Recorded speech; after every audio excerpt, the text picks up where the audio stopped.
Hey guys, it's George Gill with Key Property Group, and I'm here with Gustavo Martinez again. What's up, guys? Hi.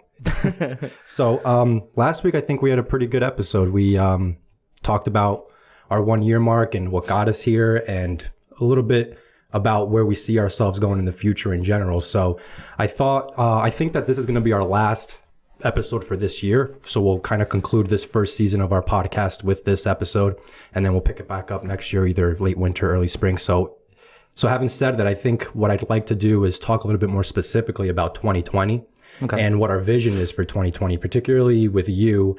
And I'll talk a little bit also about what my vision is in terms of the company. But right now, what we're doing as a group is planning for 2020, and we're doing a lot of business planning and trying to determine what we've done this year that has worked, where we see we need improvement. And so if you would maybe discuss a little bit about what you think your plans are and where you see yourself focusing on in 2020 to try to reach your goals and what changes you might be looking to make.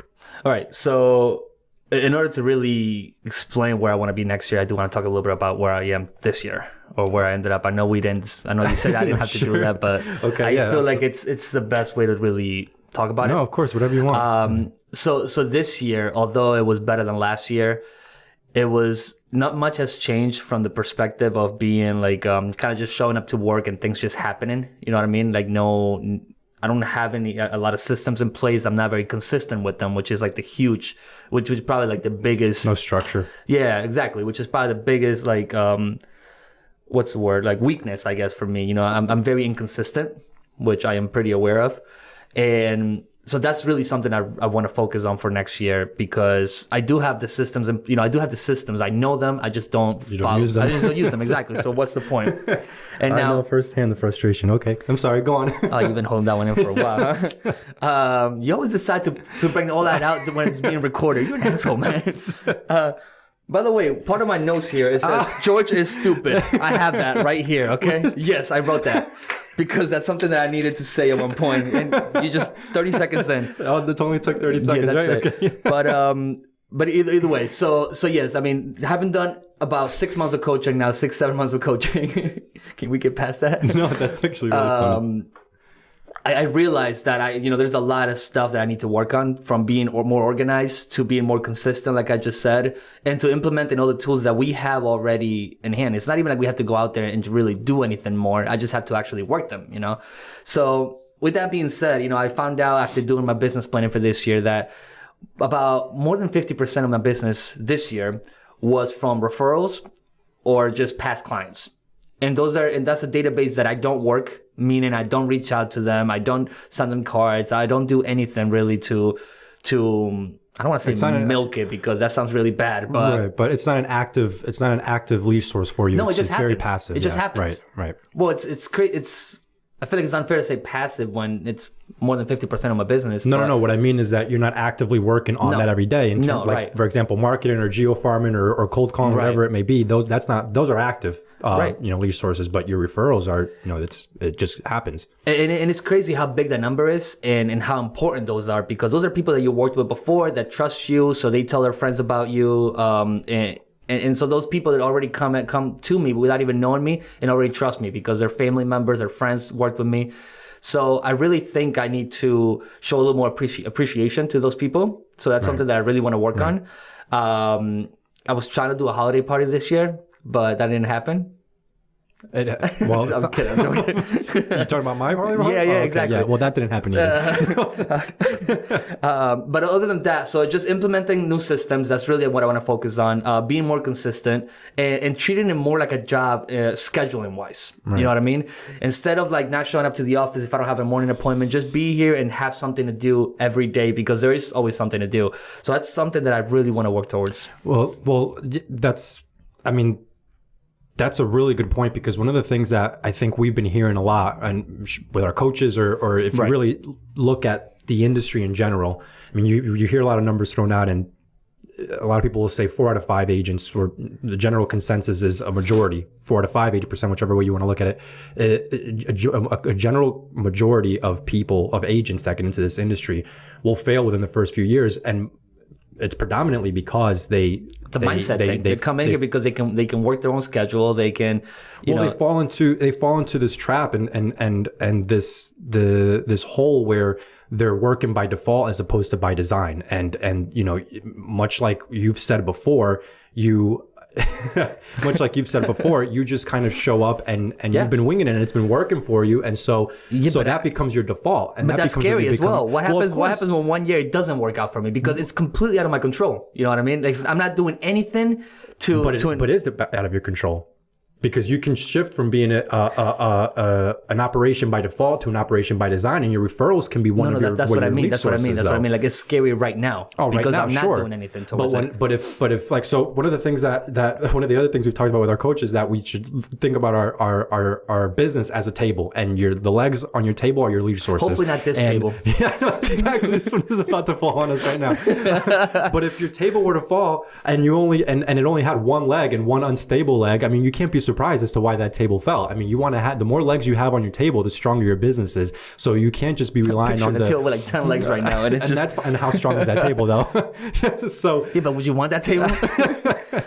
So if you have multiple lead sources, and you're nurturing all of them, you're taking care of all of them, you're actively working all of them, then obviously that's a business by design where you know and you can predict what's going to happen and how your business is going to fluctuate, and you can anticipate at what point you need to shift your focus from one source to another source.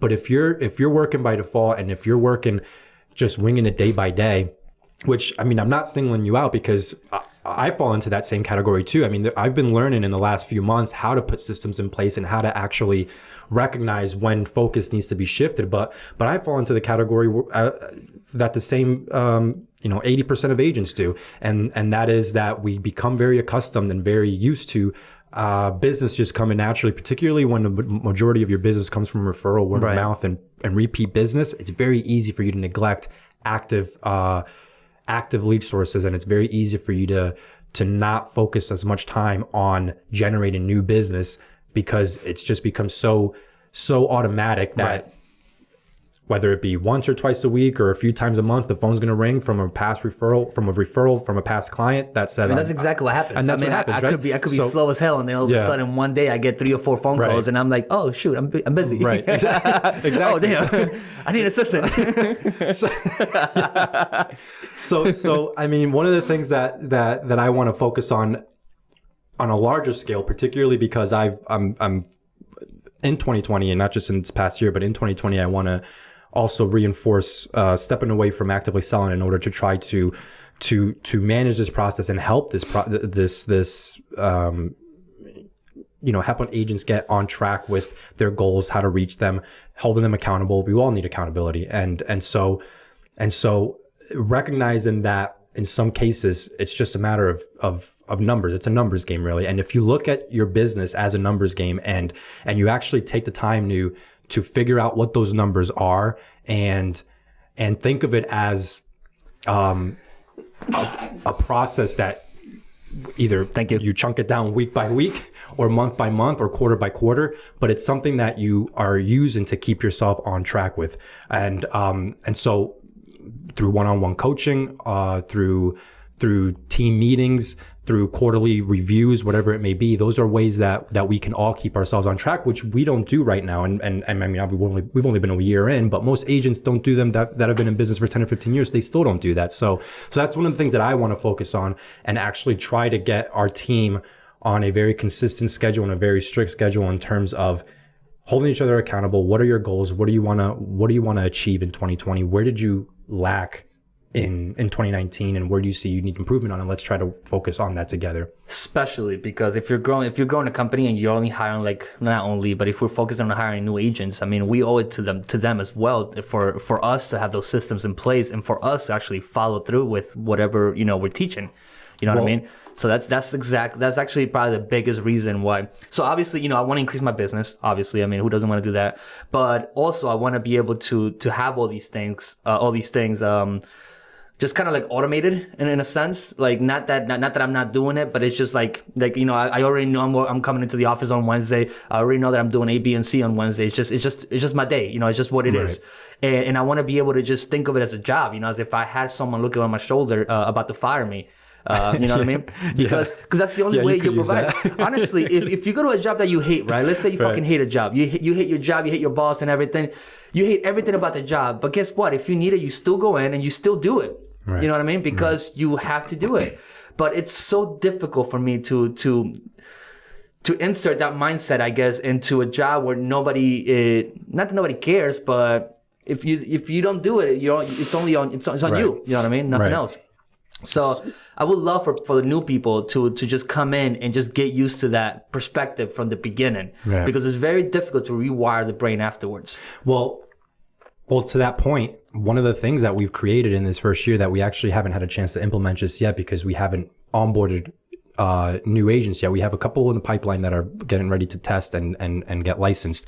So assuming that happens before the end of the year, one of the things that I'd like to do is actually implement one of the 90-day plan that we created for our new agents. Which I want to be part of as well. I think I told you that, right? But you're not, I don't think you qualify. No, I'm just kidding. Yeah, absolutely. We can, whoever, it's geared towards new agents, but whoever wants to actually try to follow this, it doesn't matter how long you've been in business. I think it's an incredibly effective tool to keep you on track. So the way that it works is in 90 days, we've created a couple of tasks and goals. Chill. People are going to steal this. That we feel is almost a guarantee. It's motivation, really, to put you. So almost guaranteed to set you up for success, because everybody knows the first year is the most difficult one, especially if you have a family. If you have things going on in your life, you obviously need to make money from the beginning, but it's difficult at first. So these 90 days will not only set you up so that you could potentially make money, but also I think this is the biggest part of it. It's going to change the perspective of the business, because it shouldn't stop after 90 days.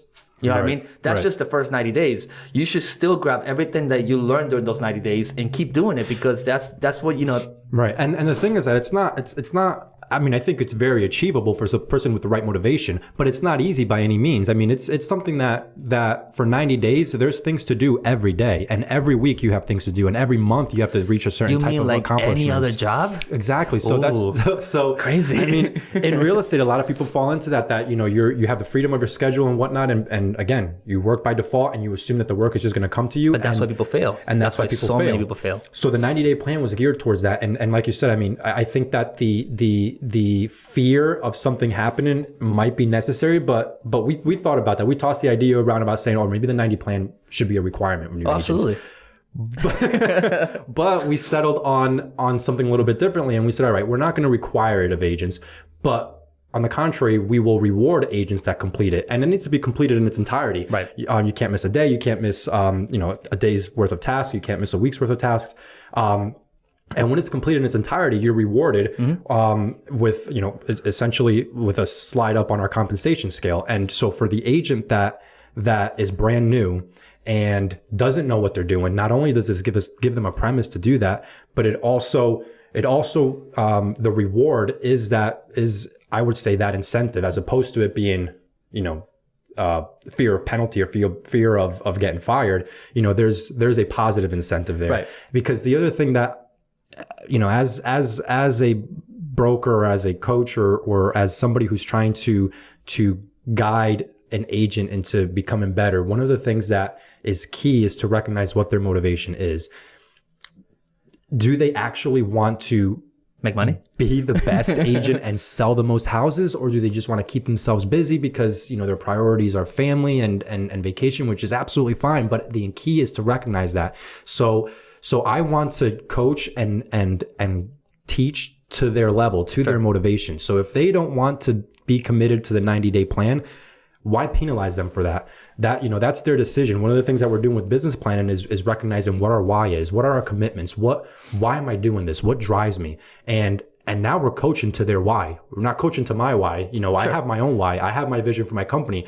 But should I expect each agent to work as rigorously as I expect myself to work, or as rigorously as the person who is willing to work these 60, 70 hour weeks? I mean, no, everybody has different mentalities and different ways of treating this business. So I'd like to coach to that. So very quickly, we made the decision to not penalize people who didn't want to complete that plan, but instead reward them for that. So, and we're rewarding a little bit too much. See, we were drinking. We came up with the plan, so it was a little too generous, if you ask me. We woke up the next day regretting everything. Yeah, right. But it was already written down. We didn't want to redo it. So I mean, it's one of the many things that we want to implement to try to help new agents and try I really to hope keep to people take on track. advantage of it, because it's something that, and I don't mean to bring this into it, but it's something that the company really offers. You know what I mean? So I really hope, as a new agent, I feel like sometimes it's difficult to know whether or not something's good because you have nothing else to compare it to. You know what I mean? Right. So I really hope that if they're listening, or if they're, I really hope to take advantage of it, because it's for their benefit. You know what I mean? Right. We don't care. No, we do. No, but I don't mean it like Right. that. I just it's for them. You know what I mean? No, We you're right. want to create a group of people that want to be here and that want to produce and that want to make a career out of it. Not Yeah. So that's, I mean, essentially, from, like I said, a company perspective, the business planning on my end is, I mean, I have company level goals in terms of recruiting, in terms of numbers that we want to hit and whatnot. But at the same time of those goals, it includes coaching the agents, and it includes making sure that each agent's business plan is, each agent sticks to their business plan. Right. Whatever plan they're coming up with. We don't even care about what numbers they have on their plan. We don't care about any of that. What I mean. It's It all just comes up about their why. But also focusing on the fact that at the end of the day, this is a numbers game, and if you look at it as that, it's much easier for you to keep yourself on track. break it down, yeah. And to break it down. And one of the things that I wrote down, just because I wanted to actually throw out some numbers in terms of what exactly our business plan encompasses, and why we talk about numbers and how this is a numbers game and whatnot, is when we think about coaching and what you want to do in the next year, the first thing people go to is, I want to make X. Sure. Which is fine. I mean, that's how essentially you might measure your success and whatnot. But how do you get to X?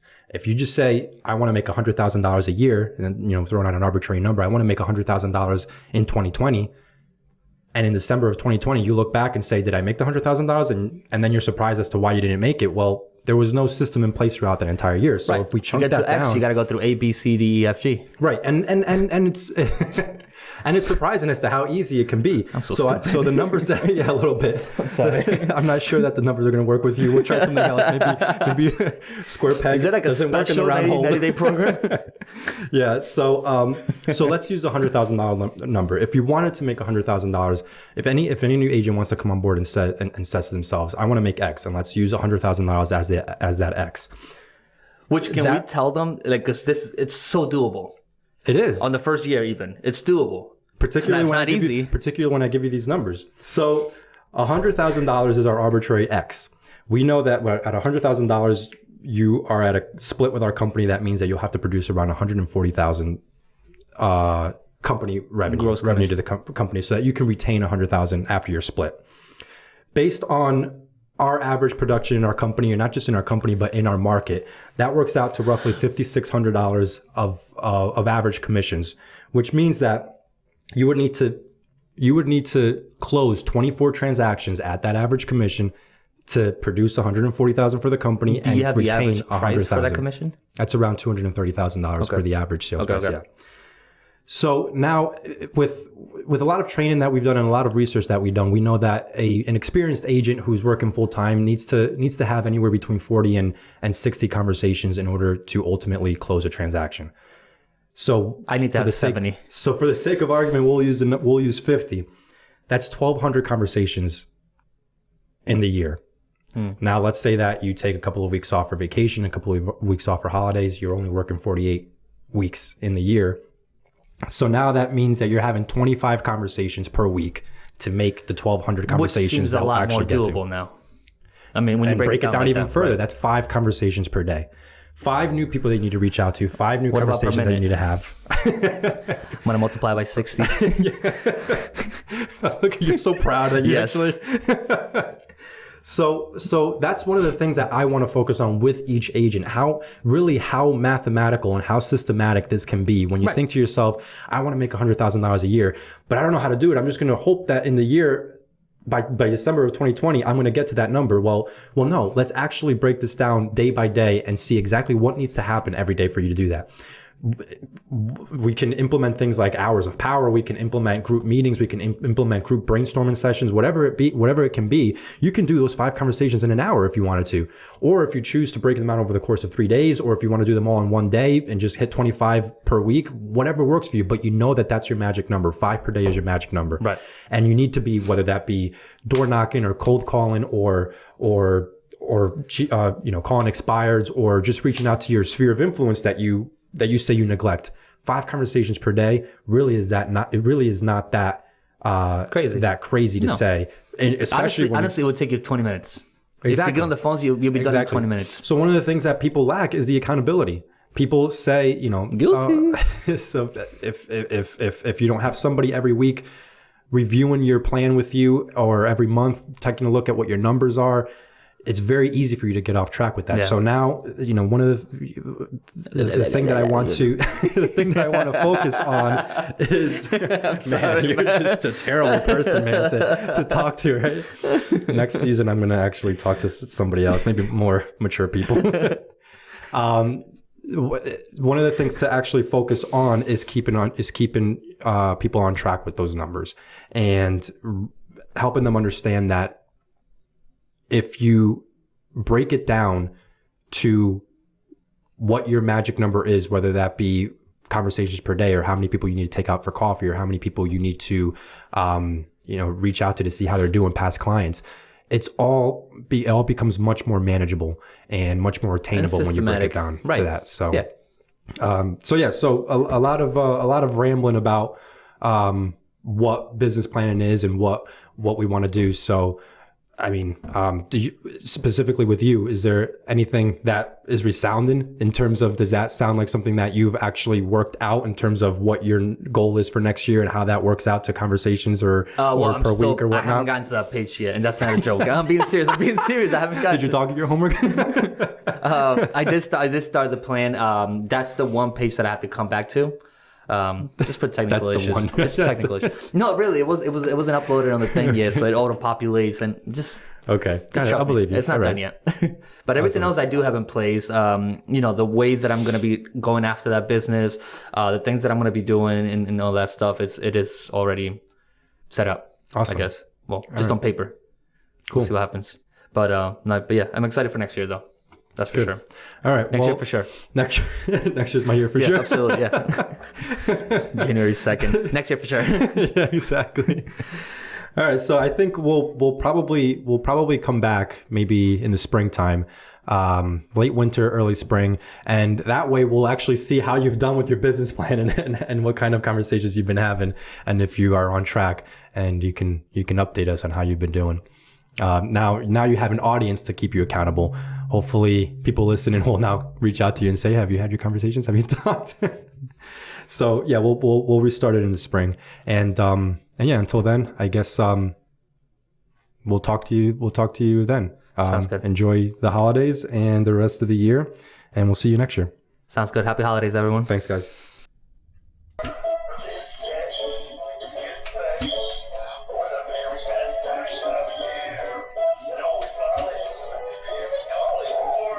Christmas